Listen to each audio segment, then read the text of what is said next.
شروع کرتا ہوں خدا کے نام سے جو بڑا مہربان نہایت رحم والا ہے۔ یہ لوگ آپس میں کس چیز کا حال پوچھتے ہیں؟ ایک بڑی خبر کا حال جس میں یہ لوگ اختلاف کر رہے ہیں۔ دیکھو انہیں عنقریب ہی معلوم ہو جائے گا، پھر انہیں عنقریب ہی ضرور معلوم ہو جائے گا۔ کیا ہم نے زمین کو بچھونا اور پہاڑوں کو زمین کی میخیں نہیں بنایا؟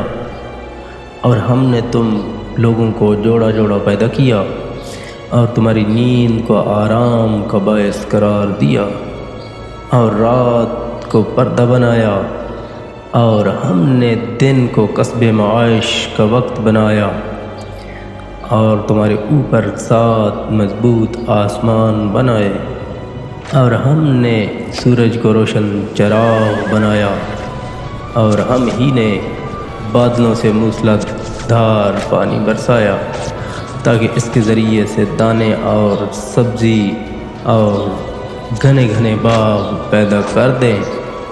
بے شک فیصلہ کا دن مقرر ہے جس دن سور پھونکا جائے گا اور تم لوگ گروہ گروہ حاضر ہوں گے، اور آسمان کھول دیے جائیں گے اور اس میں دروازے ہو جائیں گے، اور پہاڑ اپنی جگہ سے چلائے جائیں گے تو ریت ہو کر رہ جائیں گے۔ بے شک جہنم گھات کی جگہ ہے، سرکشوں کا وہی ٹھکانہ ہے۔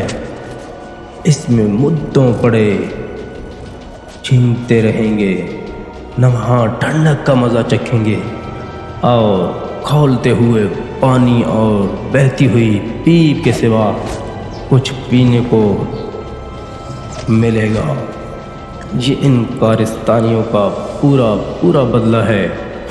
بے شک یہ لوگ آخرت کے حساب کی امید نہ رکھتے تھے، اور ان لوگوں نے ہماری آیتوں کو بری طرح جھٹلایا، اور ہم نے ہر چیز کو لکھ کر منضبط کر رکھا ہے۔ تو اب تم مزہ چکھو، ہم تو تم پر عذاب ہی بڑھاتے جائیں گے۔ بے شک پرہیزگاروں کے لیے بڑی کامیابی ہے، یعنی بہشت کے باغ اور انگور اور اٹھتی جوانیوں والی ہمسن عورتیں ہیں، اور شراب کے لبریز ساغر وہاں نہ بیہودہ بات سنیں گے اور نہ جھوٹ۔ یہ تمہارے پروردگار کی طرف سے کافی انعام اور صلہ ہے، جو سارے آسمانوں اور زمین اور ان دونوں کے بیچ میں سب کا مالک ہے، بڑا مہربان ہے۔